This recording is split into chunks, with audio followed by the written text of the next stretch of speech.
বাড়ির ছেলে টাকা রোজগার করে, সংসার চালায়, সবাইকে খাওয়ায়, অনেক টাকা রোজগার করে। আর সে কথায় কথায় বলে আমি অনেক টাকা রোজগার করি, আমি অনেক টাকা রোজগার করি।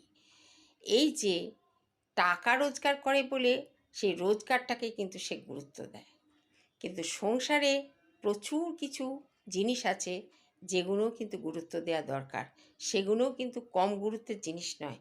যেমন সংসার প্রতিপালন করা, সংসারের ছেলে মেয়ে, স্ত্রী, মা বাবার প্রতি খেয়াল রাখা, আনুষঙ্গিক সংসারের প্রচুর জিনিস আছে যেগুলোও গুরুত্ব। তাই টাকা রোজগার করেন বলে সেটাকে গুরুত্ব দেবেন, আর অন্য কোনো কাজের বা খেয়াল রাখা সেগুলোর কোনো গুরুত্ব নেই, সেগুলো না দিলেও চলবে যেহেতু আমি অনেক টাকা রোজগার করি, এটা ভেবে নেওয়ার কিন্তু কোনো কারণ নেই। গুরুত্ব দিতে হবে প্রত্যেকটি কাজকে এবং সমানভাবে।